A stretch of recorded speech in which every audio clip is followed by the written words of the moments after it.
Hello and welcome to the show. This is episode 29. I believe it's 29 of Becoming a Successful Artist with me, your host, Tim Packer. As you know, probably most of you, normally we come to you live on Wednesday at 12:05 p.m. on Facebook, YouTube, and Twitch. But this week we decided the last minute we're going to take advantage of the last really nice winter weather, and we're going on a family ski trip up to Blue Mountain in Collingwood in Ontario on Tuesday, Wednesday. So I won't be here. So I decided I would do this today. And then I actually got a question from one of my students in my program that really prompted the topic of this today's class. And yeah, for those of you that don't know me, I'm Tim Packer.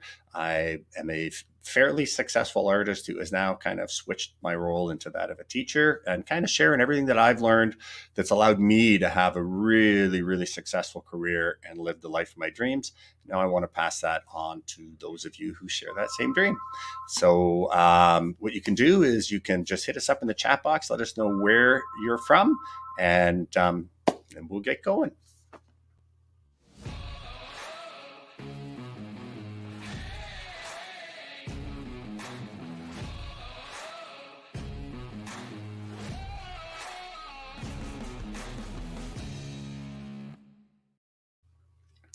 Okay, so let's see who we got here. Morning, Leo, back again from Seattle.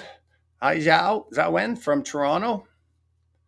And Eileen from Nanaimo. And we got somebody else there. And we got Brianna from Peterborough. Welcome to the show. We got a bunch of other people on as well, but I guess they're shy. They're not haven't put where they're from in the chat box.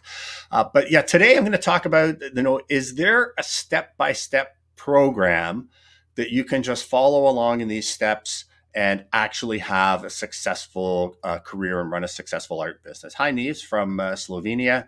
And we got Carol from Tennessee. Hi, Carol. Welcome to the show. And Joanne from Quebec, welcome, bonjour. And PB from Dubai. I think you're the first time we've had someone from Dubai on here. Yeah, so I got an email this morning from one of the people in my mastermind class. I actually sent a letter out for them asking for feedback for what we could do to actually make the course better and make our Hungry Artist community better. And actually, one of the students had some really good suggestions that I'm going to do. But then she also mentioned that it would be really helpful if there was just like a step-by-step set of instructions. Do this, then do this, then do this, then do this, then do this to create a successful art business. And hi, Ellen or Eileen. Sorry, I don't have my glasses.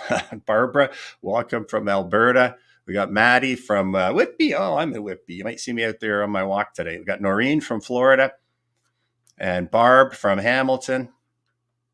Okay. So yeah, the question is, could I put together just a step-by-step thing that says, here's what you do. Do this, this, this, and this to create your successful art business? And the answer to that question is yes and no. Like, I can give you some very specific steps that you can do, and I will absolutely guarantee you will be able to create a successful art business. The problem is those steps are not going to help you at all, and you'll see what I mean in a minute. And then the other thing is like, well, no, not really, because it depends on a lot of different stuff in terms of what you should be doing right now. And so in terms of, can I give you steps? It's like, absolutely. I can give you 4 steps. If you do these 4 steps, I absolutely guarantee you will have a successful business as an artist, but you're not going to like the steps because they're not very helpful. So the first one is you need to learn to be able to consistently create great art.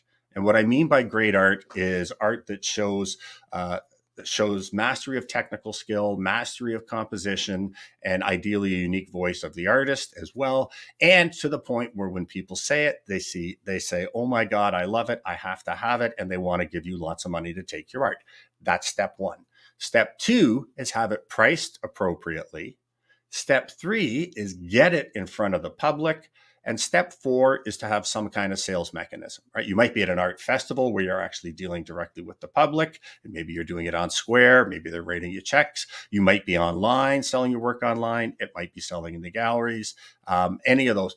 But if you can do those 4 things, I guarantee you will have a successful career. The problem is, in reality, that's not very helpful because the biggest hurdle for most artists is step 1.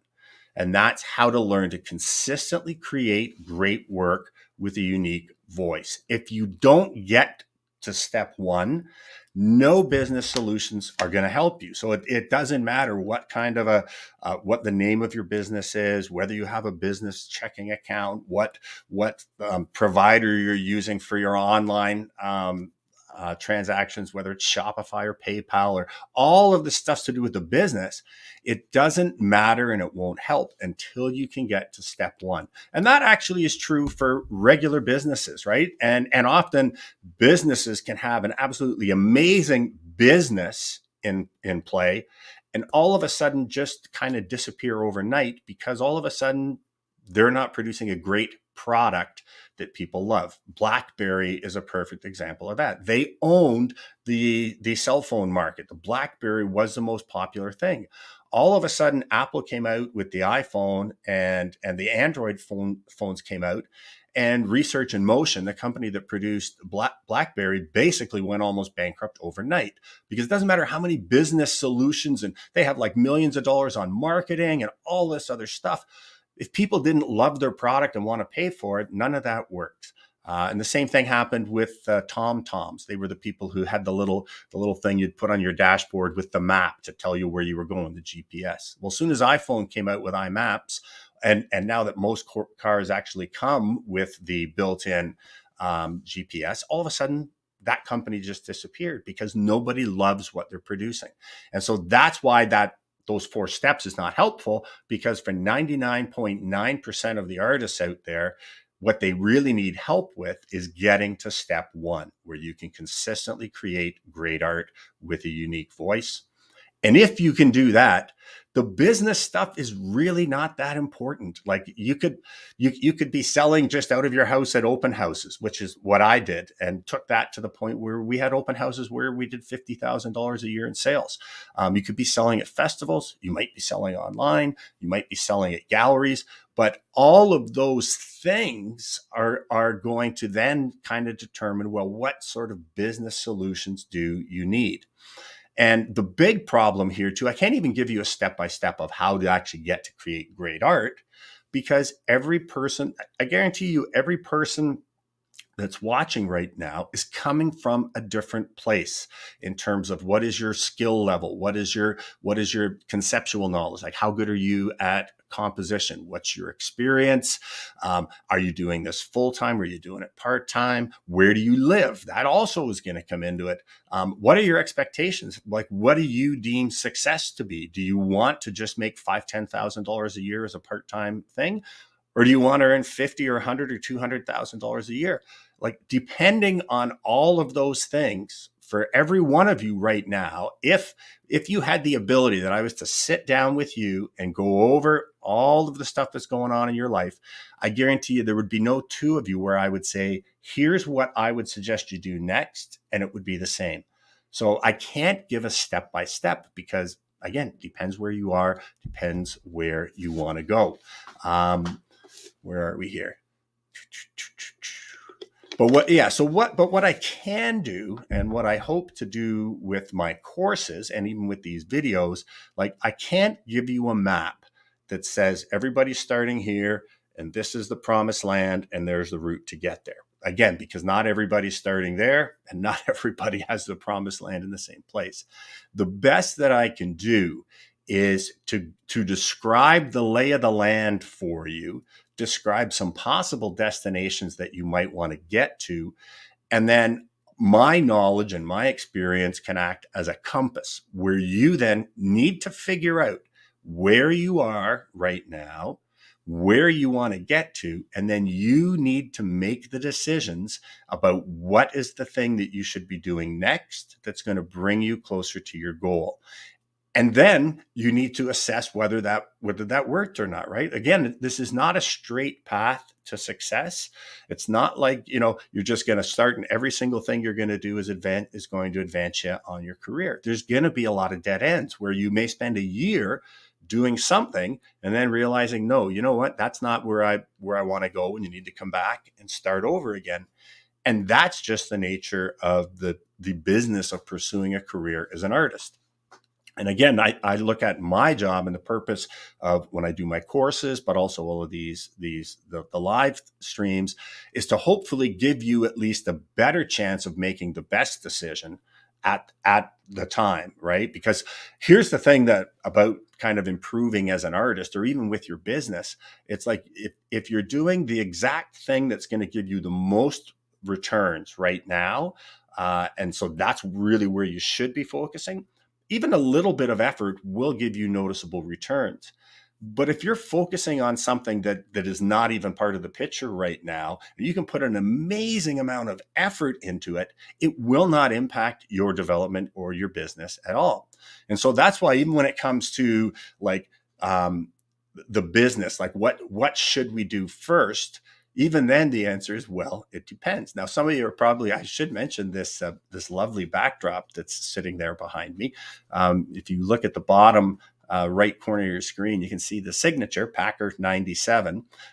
So that is where I was in 1997 as an artist. And that's a little, I think, eighth of a sheet as a watercolor painting. And actually, the only reason I have this image is someone who I worked with on the police force recently just sent me a picture of it. He actually bought it at the very first show that I did, and I think I charged him like $49 or something, which I think is maybe more than it's worth. So I'm going to get Cameron to just take me off the screen for a sec, just to show you a little close up, and you can see the level that I was at 1997, and then we'll go on a little bit more about again why where you are is really going to determine what you want to do in terms of business.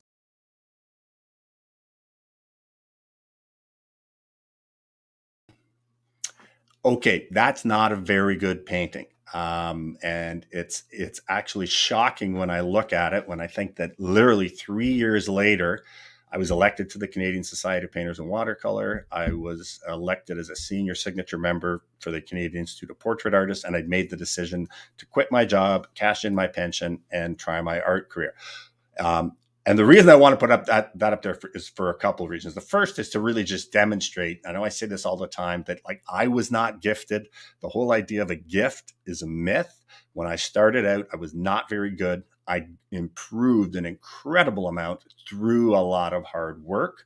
Um, but even when I left the police force with, like I say, I've been elected to Canada's two most prestigious art societies. I'd won a bunch of awards. I'd had my work exhibited in international juried competitions. It still took me 5 years before I actually earned $30,000 in a year. And the reason it was not business problems. The reason was, in spite of the fact that I'd achieved all those accolades, I hadn't yet developed the ability to consistently create great art with a unique voice. What's wrong with the painting? Looks good to you.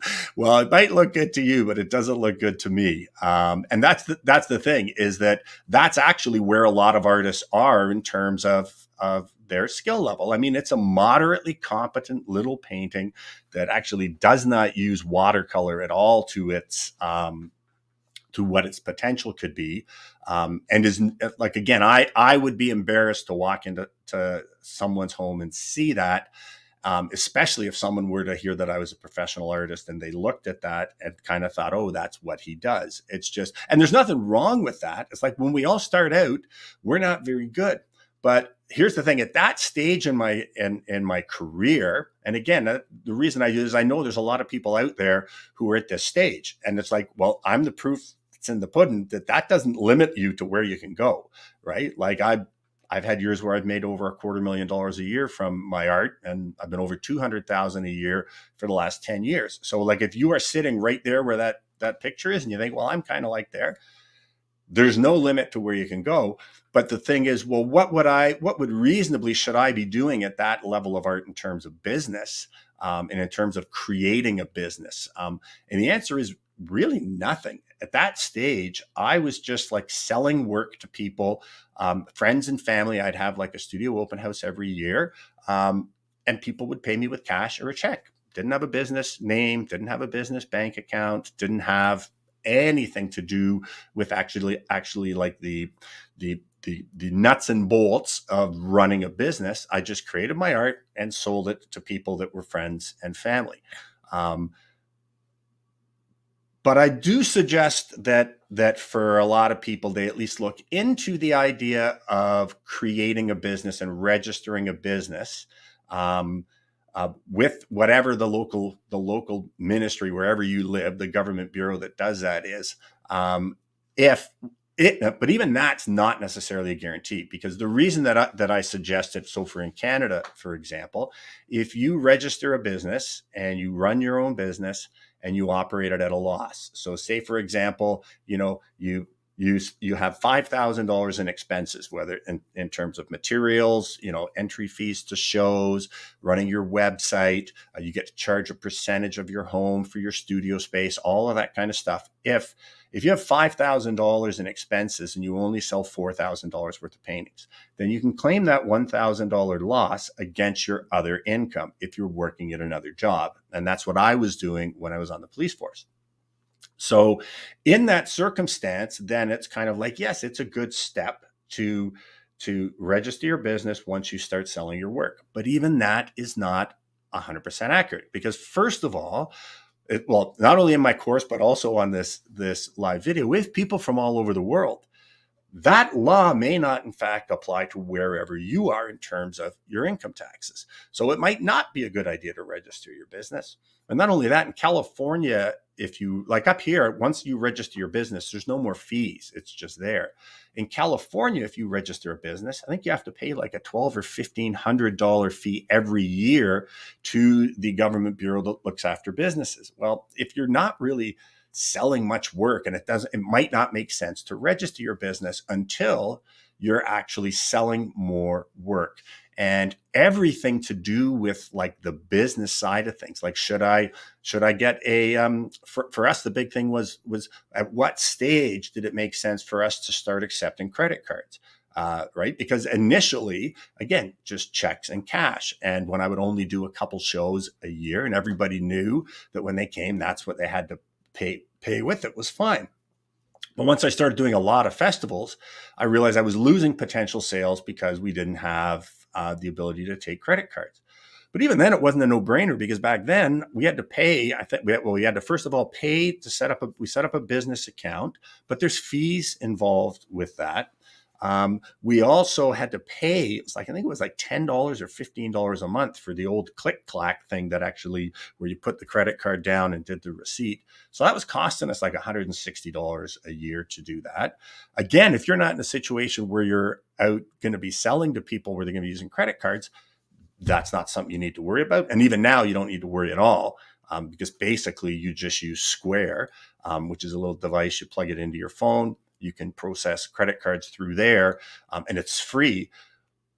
But I don't get into the specifics of doing that, because that only applies right now. And also, someone may be watching this where they don't have access to Square. I don't know. So in my courses, all I can do is kind of say the generalities. I can't tell you even something as simple as how to register your business, because that's different in it's different in Canada from province to province. It's different from state to state. I mean, the good news, though, is there is a resource to figure out any of this stuff, right? And that's the internet. If you're watching this, the people that are taking my course, we know they have access to the internet. All you need to do is just Google it. And it's as simple as, how do I register a business in Ontario? Type that into the command line at the top of your browser, and you will get back responses. And then you will find out. And type in Canada, can I claim a business loss against my other income? Or in Syria, or in Wales, wherever you are. And so that's why in my courses, like, I don't have a step-by-step, do this, do this, do this, do this, do this, because there is no step-by-step. There is no one set of things that say, if you do this, you will be successful, other than learn to create great art with a unique voice, get it in front of the public, have it priced appropriately, and have some kind of sales mechanism, right? It's simple, but it's not easy. And where are we here? Let me just look down here. Yeah. So that's the thing is, so the answer to the question, can I give you a step-by-step list of things to do to be successful as an artist and to create a successful art business? And the answer is no. And anyone that tells you they can, either they don't know what they're talking about, if you ask me, or they're lying and just trying to take your money, because there is no step-by-step process. And I also know that I have a ton of other artist friends who are successful, and none of us got here the same way. All of our journeys are different, and we aren't even necessarily pursuing the same things. Like I have friends of mine where they sell all of their work through galleries. I have friends where they don't even where their main focus is teaching and doing workshops, and they sell their work to their students. I have friends where they have their own gallery, and that's the only place that they sell their work. I have friends where they sell mostly online. And then the question is, do you do prints or not? Now, I've actually got experience in all of these things. I can give advice and give my experience on what I've found or the pros and cons, but I can't tell someone, you need to do this, then you need to do these festivals, then you need to get in this gallery, then you need to do whatever, because it's all different. It's every person's path is going to be different. So you need to be able to, again, with all of the information that I give you, hopefully you can determine right now what is the domino. Right. And a domino is when you knock it over, it's going to have an impact across many, many different things. And once you've figured out what your domino is right now, then you need to think about, okay, based on everything that I've learned, what do I think is the thing that's going to propel me closer to my goal? And then you need to try it, and then you need to measure it and see if it worked. And if it worked and it's like, okay, I've got that covered, then you need to say, okay, what's the next domino? And then it's just rinse and repeat, rinse and repeat. I've been doing that now for 23 years. But the thing is, if you try something and it doesn't have the desired impact, then you got to go back to square one. And it's like, okay, maybe I'll try something else. And that's just the nature of becoming a successful artist. There's no, even with Brooke, she had a bunch of dead ends, even though she had me each month to sit down with her, go over everything she'd done that month, and come up with a plan of what I thought she should be doing next month. Even then, sometimes I was wrong. And it's like she did something and then came back and it's like, well, that didn't really work. And it's like, okay, well, let's rethink this. What else do we think we could do? So there is no path. And it's not like, but I know a lot of people want stuff like that, right? They want specific directions. And that's like if you were to open a franchise of some sort, like everybody's selling the same product. The business plan is exactly the same. The marketing plan is exactly the same. You just follow the steps. That's not the career of being an artist. You need to figure a lot of it out for yourself. But again, hopefully with my help, you'll have a much better idea of what are the things to consider. Because when I left the police force and walked away from my pension, I had no idea what to do. So yeah, that's the answer to that. Now, for those of you who are thinking, well, I don't know enough about what I should be doing now or whatever, two things. So I have a ton of content up on YouTube. You can watch all my videos and pretty much anything you would ever want to know about either development as an artist or development of your business is going to be one of those videos. But that's probably a couple 100 hours of content, and you'll need to sift through it and make notes and then create your plan from that. If you don't want to do all that, I'm actually hosting a live webinar on, let me get this right here, on Saturday, March 19th at 12 noon Eastern Standard Time. And the topic of that is the business of being an artist. And that's where I basically congealed down what I think it's a 3-hour presentation of the key things that I think you should know in order to make those decisions about becoming a successful artist. And then it will be followed by Q&A. And the last time I did this, there was 3 hours of Q&A, and I'll stay till every question is answered. Now, I just want to mention too, I know some of the people that are on here are already in my Becoming a Successful Artist program. This is not for you. You guys already have access to a recorded version of it's basically the same webinar that I did before. This is for people who are not part of my Becoming a Successful Artist class. So for you guys, please don't take it, because you'll be taking up a space and you'll be wasting your money. I only have limited spaces available. So if you do want to take that webinar, you can register now, and we actually have an early bird special. So if you sign up for the webinar by March 12th, you'll get it at $69. And then after March 12th, it's going to be $89. Now, depending on where you are watching this from, whether it's Facebook, YouTube, or Twitch, if there's a description underneath, then there's a link to the registration page in the description. But if you don't have that there, you can just go to the Tim Packer Art Academy. So that's this website up here, and there should be on the homepage a link to take you. It'll give you a bigger description of what the webinar is about, and will allow you to sign up and register. So, do we have any questions? Okay, so now we'll get to the questions.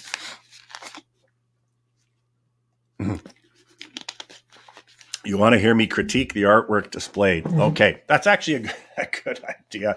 Let me move out of the way, though, because if I take my face out, my audio gets tanked. Okay, so I'm going to move out of the screen. Now, I should also tell you, too, there's some reflections on here because it was shot through the glass. I'm going to move out of the way. And Cameron, can you take the logo down, too? Yeah. Get out of here. Move the chair. Okay, so first of all, let's just deal with the handling of the paint itself. It's very, very crudely done. And I think that's a common thing. When people start painting with watercolor, they want to almost draw with the brushes and the paint. It's also not a really, really good use of color in the sky. I mean, it's just really, really blotchy. Again, as a former president of the Canadian Watercolor Society, I know what watercolor should look like, and this is not. This just looks very, very amateurish. And it's not, again, it's very kind of rendery, right? Like a lot of stuff has been done with the teeny weeny little one hair brush and just kind of filling in the spaces, kind of more of a drawing as opposed to a painting. The composition is not great. I guess the number one thing is, this does not, again, what we want is a painting that reaches out and grabs us, that shows mastery of skill, right? No mastery of skill here. It also shows mastery of design and composition, ideally creating a path to the center of interest. I guess you could say that house with the windows is the center of interest, but like it's pretty boring. There's nothing in there that would make me go, oh, look at that.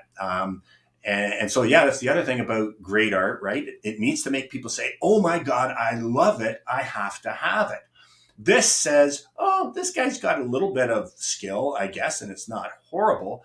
But no, it's just and again, it's not a very compelling composition.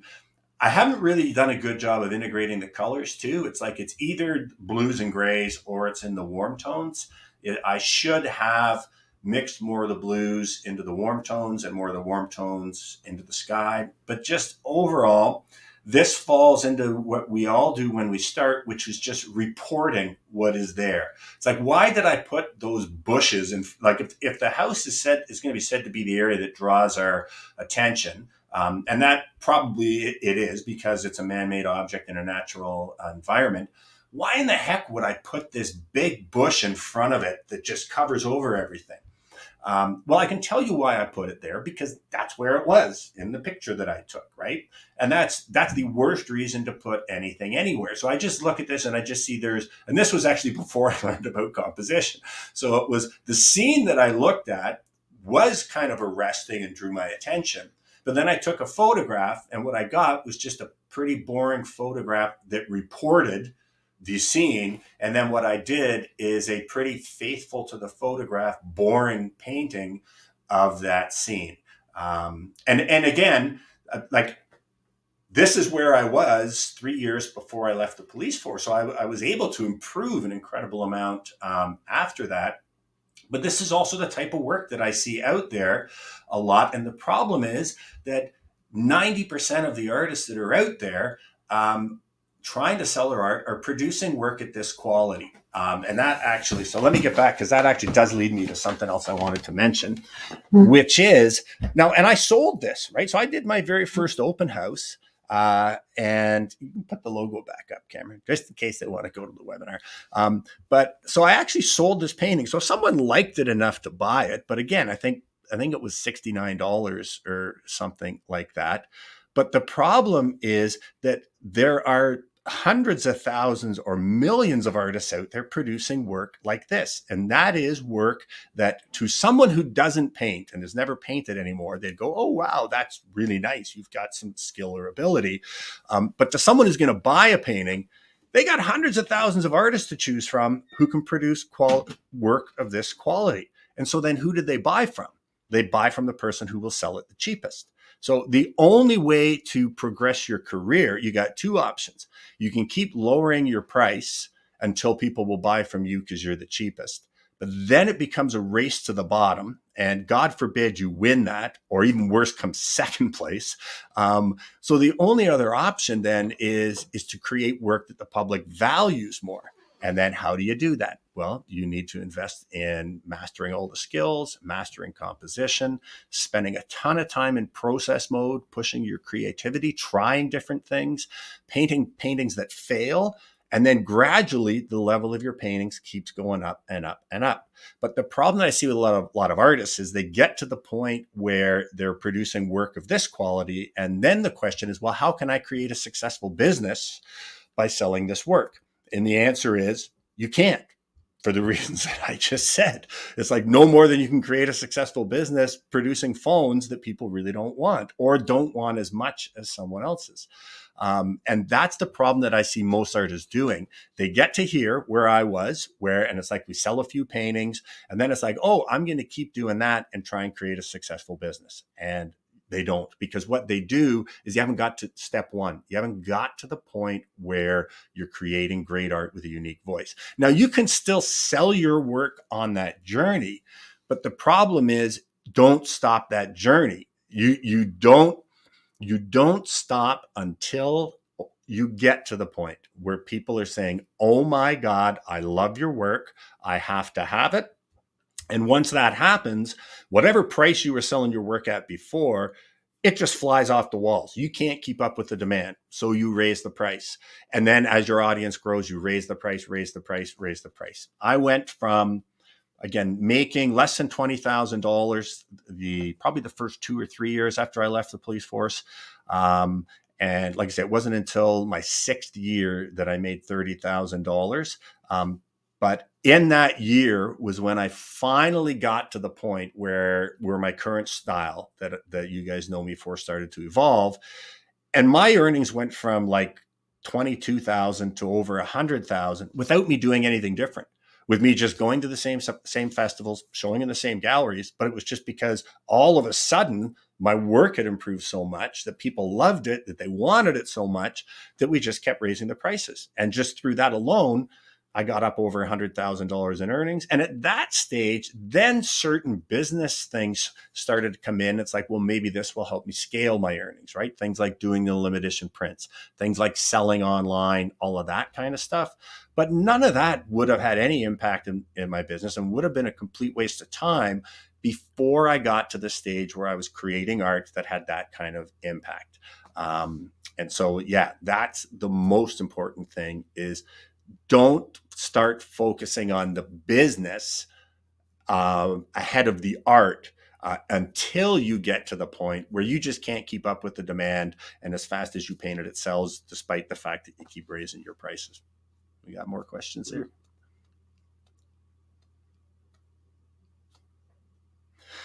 Well, thanks, Cheryl Ann. That's and Cheryl Ann, you've got a festival coming up, right? You're doing the outdoor, or is it the Toronto Outdoor Show you're doing? Sportsman Show. But you know what's great too, though, is I think of like that email today from one of our members really prompted me on this, and it was like, oh, okay, this is a different take, because I also know that the thing that happens sometimes is you can hear the same thing over and over and over again sometimes, and it just doesn't really stick. But then when you hear it in a different way, all of a sudden it's like, oh, I get it now. And so that's why I thought this was important, because yeah, there is no step by step. People are looking for a step by step. It's a very organic thing. You try something. If it works, you keep doing it. If it doesn't, you readjust. Again, I just hope that with my experience, I can help people make more informed decisions than I did. And that's what, like I say, that's why Brooke was able to succeed so much. Is at least we were we had a pretty good idea that what she was doing was in her best interest. Yeah, so I'm looking forward to hearing how that goes. Yeah, 17th to the 20th. That's nice. I mean, fingers crossed, COVID is letting us get back to normal, because art festivals. Oh, I just want to make one point too for everyone that, I mean, the internet, social media, all that stuff is a great way to get exposure, and it should be an integral part of your business plans. But art festivals, in-person art festivals, are still one of the best ways to grow your business, because you get immediate feedback from people and you get the eyes on your work, right? You can post on Facebook all you want, but if you're just starting out and you don't have a big following, you might get 10 or 20 people see your post. Like even me, I think I've got 30,000 followers on Facebook. I still only get like 1,000 people see the average post.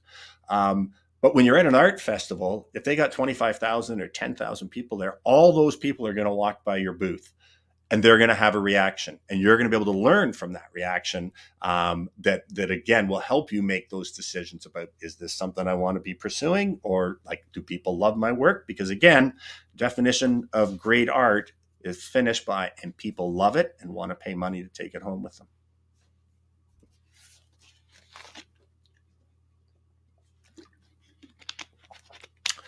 Okay, Tracy, that's a good question about prints. So I do all of my own publishing. Actually, I shouldn't say that now. Cameron, my son, does all of our publishing. But I started off doing it, and I started off doing it just with a little tiny Epson Giclée printer, a desktop printer that could print on paper up to 13 inches wide.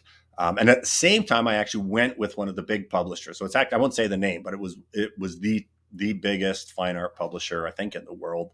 But what I realized really quickly was that, with the advent of digital publishing, now you can get into the game and start printing your own prints that size for less than $1,000. In the old days, you needed $1 million worth of equipment.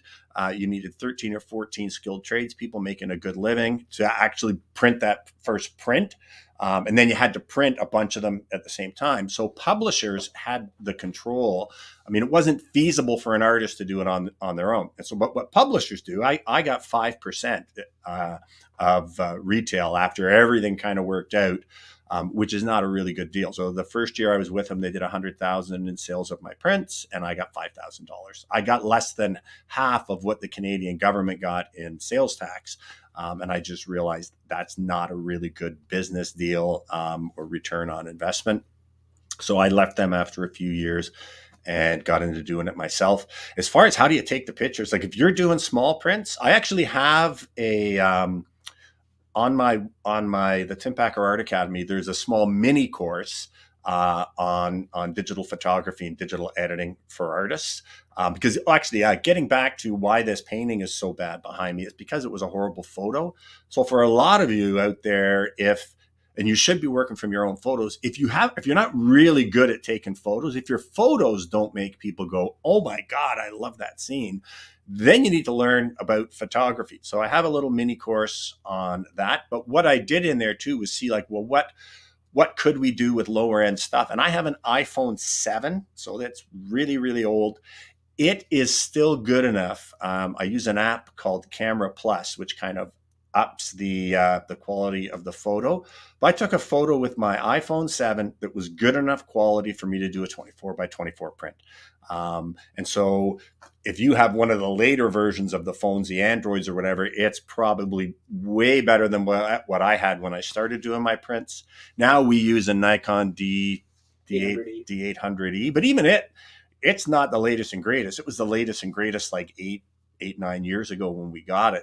But pretty much any DSLR will do. And I am going to be doing actually a course later this year on self-publishing for artists, where we'll go into all of that, and we'll look at like 3 scenarios. What's like a kind of bare bones kind of budget way to at least get a few little prints out? What's kind of a more medium? And then what we use, it's $4,000 just for the lights that we use to shoot my art. So you can kind of go crazy, or you can get away with it on a bit of a shoestring budget. Oh, I didn't answer one other part of the question though, which is the reason I started doing the self-publishing is I couldn't find anyone who was good enough at the digital publishing that could create the quality that I was happy with. And actually, I had a bit of a background in printing. My dad was the head pressman at one of the top lithography shops in Toronto, and they did a lot of fine art printing. And I used to work there in the summers, so I knew what fine art prints should look like and did look like on the old offset litho process. And I saw what was coming off. From printers with the digital stuff, and it was just horrible. And then I finally realized if I want to be able to do prints, I'm going to have to look into it myself. And what I discovered too is that it's not printers. It's not like the people who did offset lithography then kind of were in the forefront of digital printing. It was photographers. The same people who, they had their own dark room at home, and they would take their photos and go in there for hours with the red light, dodging and burning to get that print just right. They then wanted to be able to print those photos to the same degree as what the old traditional photography paper with silver halides did. And they're the ones that drove the development of digital printing. So I ended up taking a workshop with a guy who was an expert photographer and digital printer, and actually got him to help me figure out how to shoot the photos of the paintings and then do the printing. Now that was right at the time when digital printing was a fairly new thing. I'm not sure what the level of quality is out there now, but I would say if you're starting out, if you can find someone who's got good recommendations for their quality, you're probably better off at the beginning is to pay someone else to do a few prints for you, to first of all see if there's a market for the prints of your work. And then if there is, then potentially to get involved in doing it all yourself. But I certainly wouldn't recommend someone to just go, oh, I'm going to get into printing, go spend $25,000 in equipment, only to find out their original artwork is not at that stage yet. Because the only way you can make money off prints is if people are gobbling up your originals. If people aren't buying your originals, no one's going to buy your prints.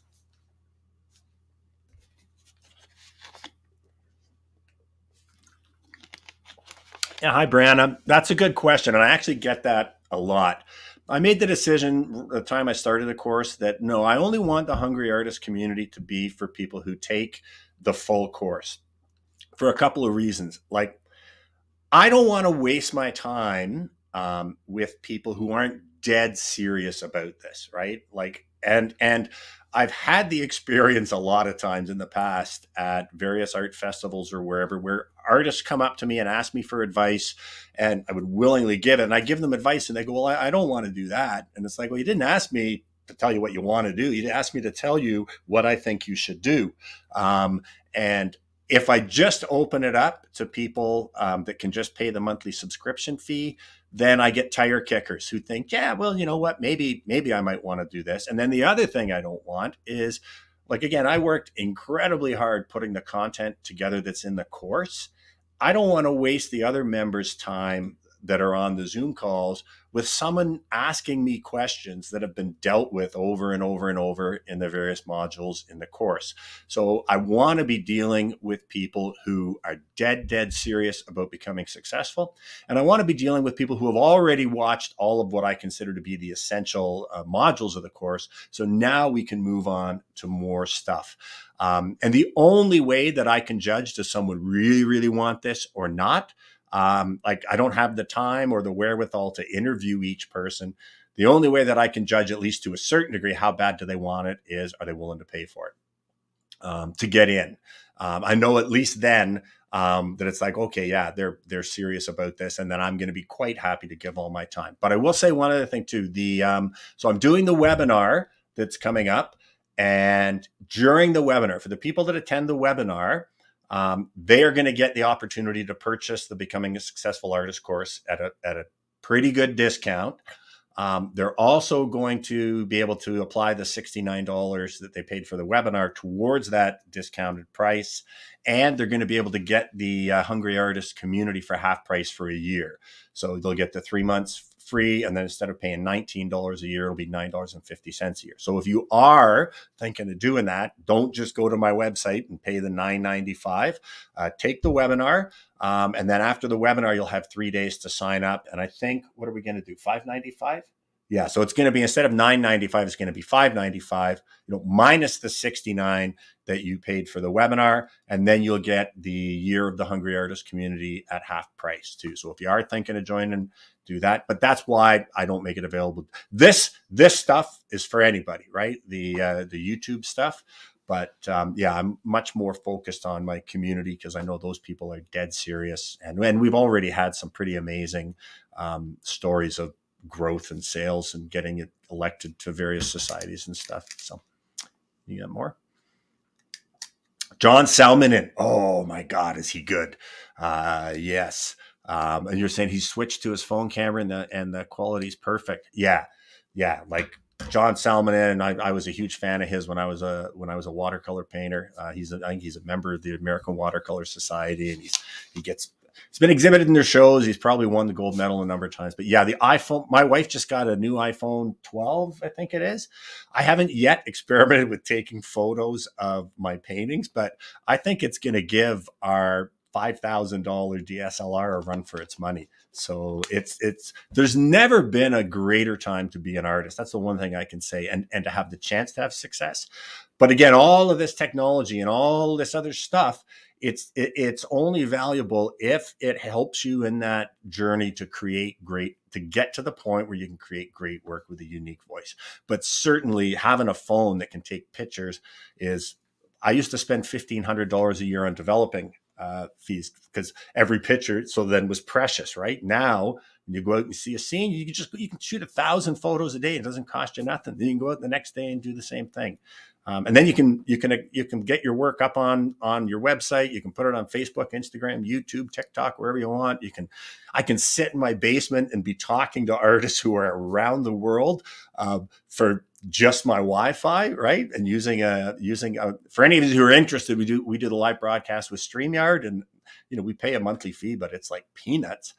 So this is the best time ever to be an artist. But you got to put in the work, and you got to put most of the work up front in getting to that stage of the first step. Create great work from the unique voice.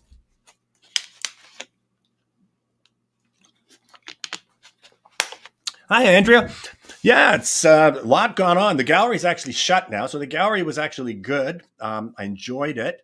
But I also realized that, having a gallery is it's a commitment on time that, needs to be somebody there all the time when you're supposed to be open. And I had gotten very spoiled and lazy and used to just kind of getting up in the morning, having my coffee and wandering into my studio at 12 or 12:30 or 1. And so when we were running the gallery, I think we were doing it from like some days 11 to 7, some days like 10 till 4. I didn't like having to get up early and go in there. And then Cameron, my son, would go in there and sit sometimes. But what I really found was that because we weren't in like a really high pedestrian area, we would have really good sales when I did different events and shows, and it paid for itself and it made money. But I was already getting to the point where I was thinking, you know what? I always said I wanted to have a gallery. I had my own gallery for 3 years. It was a great experience, but I was already kind of thinking, I'm not sure if this is what I want to keep doing. And then when COVID came, that just made it an easy decision. And here's the best thing about the whole business thing. So when COVID came, I said to my wife, I think I'm going to shut the gallery after we'd gone almost a year in. But then it's like, okay, we've got all these G clays, we've got all these originals. What are we going to do with them? And so I thought, I don't know, I'm going to have to rent a storage unit. I didn't want to. We would fill our basement with all of them. And then I decided, you know what? I just want to get rid of them. I'm going to have a sale. I'm going to have just like a 1 weekend sale, but we're just going to put up the ones that I have in stock, and we're going to knock 25% off everything. And we'll send it out to my newsletter list. And then I said to Cameron, but I just want to have one of everything. I don't want to have to be printing new stuff at the 25% sale, but I'm willing to offer at that price just to get rid of it. And so that's what we did. And he did the gallery, so it was live. As soon as someone bought a piece, it was marked sold out. And that ended up turning into the best marketing strategy I've ever had. We sold out in the morning. And for those of you who don't know much about marketing or sales, two key things for sales is urgency what's the other one? Scarcity and urgency. So it's like as people start to see paintings being marked sold, like we literally, I got up at, I think the sale went live at 7. I got up at 7:30 and there was already like 10 pieces sold. But as people started to see pieces sold, all of a sudden the scarcity increases because there's not as much left. But the urgency increases because if they don't click now, chances are they're not going to get it. And that then led to what is our current weekly marketing strategy, which is where we take 3 giclées each week, just one of each.